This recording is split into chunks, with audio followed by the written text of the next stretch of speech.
Welcome back to the channel Tripping with Retirees. The retirees are on the road again, and this time we're going to be traveling for 2.5 weeks. Myself and hubby and our 2005 Ford Ranger, which makes us all retirees, and we are on our way to Namibia, day 1, and this is how it starts.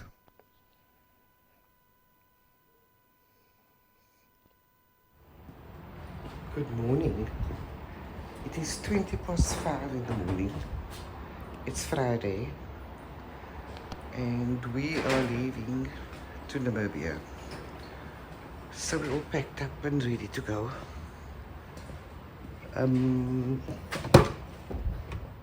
That's the fridge. Jackets because it's raining, and this back area is packed. This we packed on yesterday. We packed up. So now we're going to get on to the N7 to leave. So wish us a safe journey, and we'll chat when it's lighter.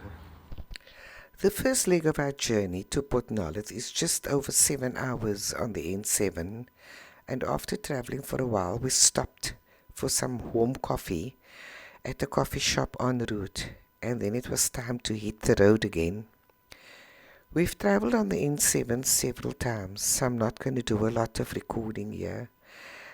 Yes, the same road, here we go again.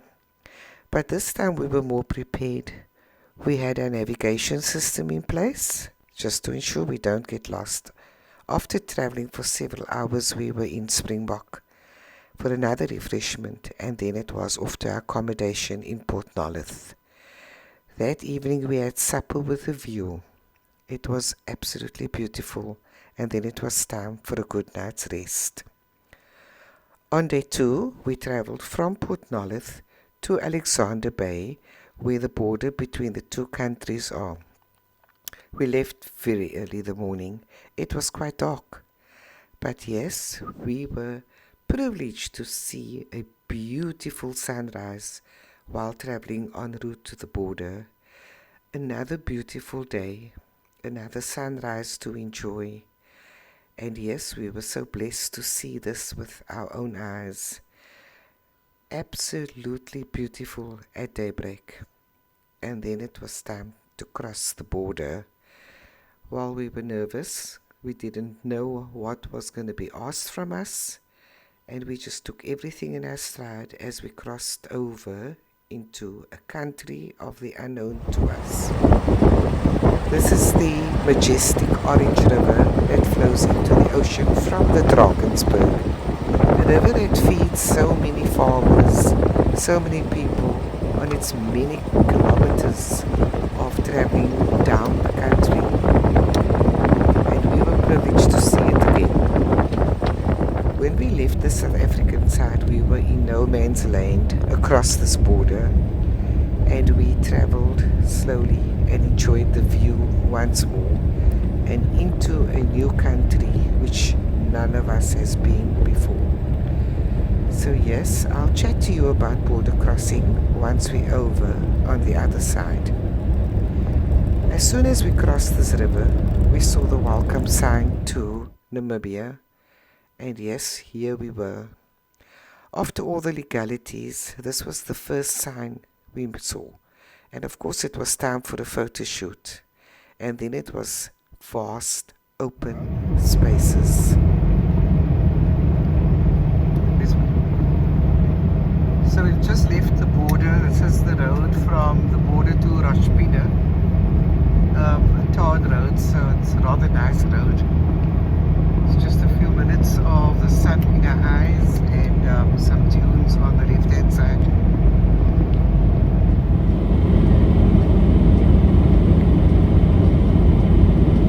So let me tell you about border crossing.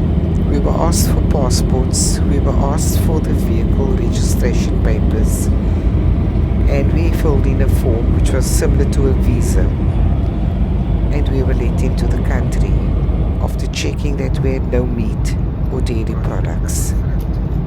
There was nothing else they were interested in. This is only our experience, so please, this is probably not the norm. We also had our documents, which was the vehicle insurance for traveling internationally. We also had our medical aid insurance for traveling, and we also let our bank know that we will be using our cards across the South African borders. And that was all information we took along with us. So we were quite okay because nobody bothered to ask that information from us. But yes, we thought we'd cover ourselves just in case they ask these questions. So enjoy the first few minutes of our view into Namibia. The dry weather, the dryness of the terrain, the mountains, all very exciting for the first that we've seen. We were keen to see the first town, which was going to be Rashpin. So enjoy the trip with us, and we will try to make everything as pleasant as possible. These rock formations are really something else.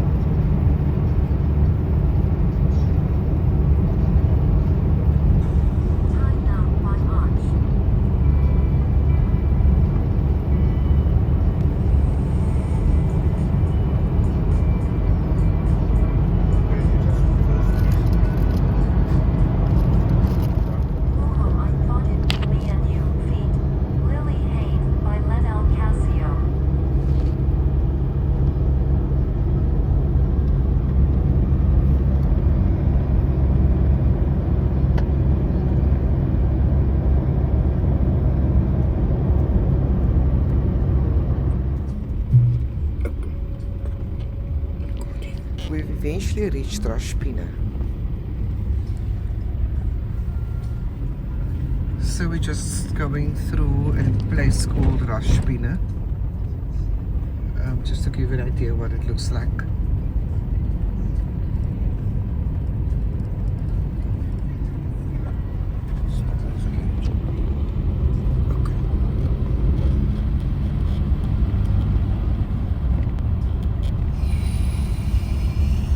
Rashpin was rather interesting. It was very clean, palm trees, like a little oasis in the desert. Quite a medium-sized town, I would say, with arriving at Rashpin on the right. With residents all busy in their normal daily work, with lots of houses and movement, but very cute, very green.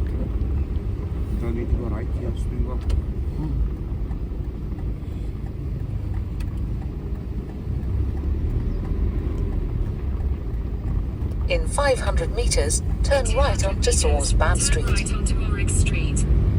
Of course, you'll hear the GPS directions in the background, only because it was the first time we were here, so apologies for the GPS voice, also telling you where we were going.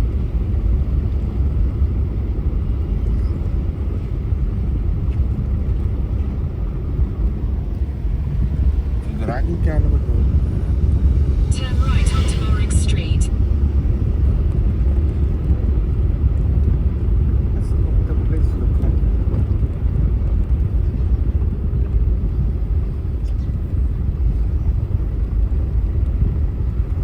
In 200 meters, turn right.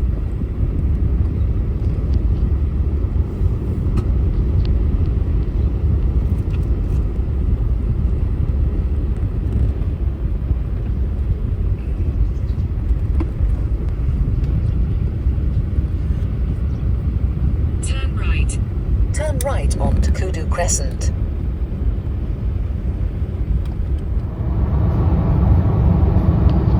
And then it was time to hit the road again. Our destination for the day would be a place called Aus, and that's where we would be spending the night.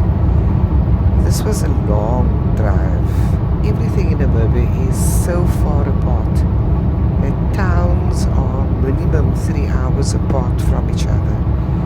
This is something new to us because we know towns to be within half an hour maximum of each other, but this was 3 hours of traveling at a time. But we enjoyed the view, we enjoyed the vastness of the country. It was new to us to look at the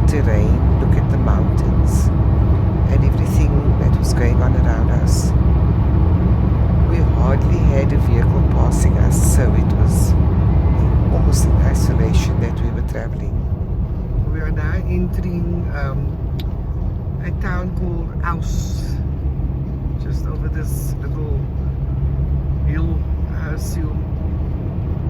So let's see what Aus looks like.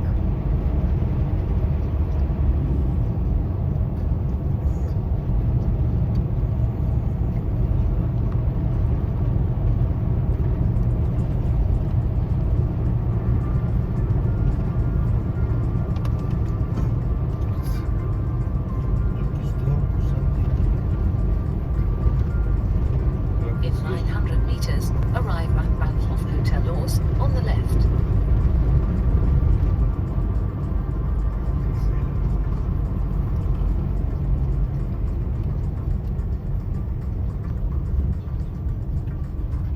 So we arrived at our accommodation.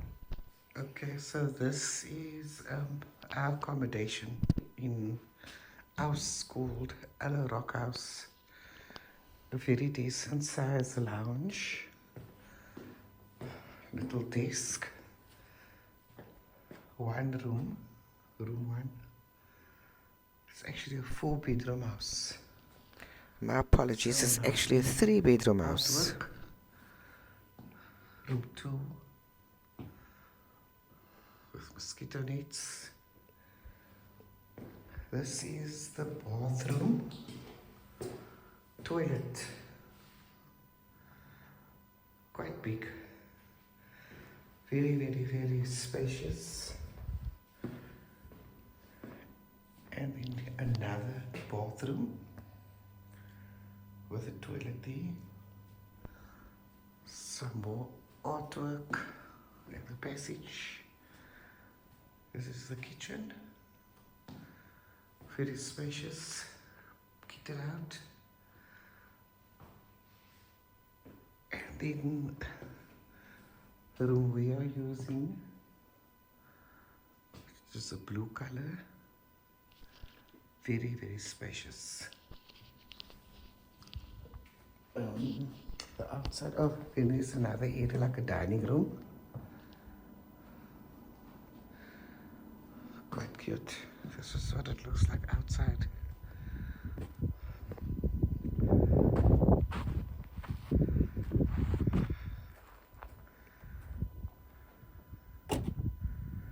That's the accommodation on the outside. And then there's a braai area.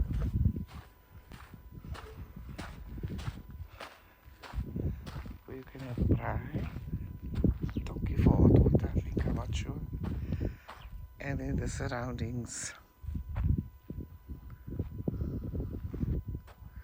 That is the view from where we're staying. It's actually a nice warm day, except the wind is a bit chilly.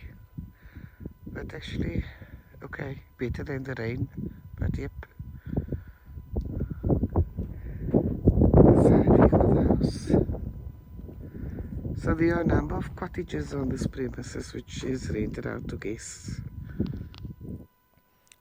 And yet another beautiful sunrise to lead us into the next day. There's another episode that's going to follow. So if you like this video, please like, share and subscribe. And you will be able to see the video following this. This was just the accommodation side. We have much more exciting videos to show you. So don't forget to like, share and subscribe. See you in the next video.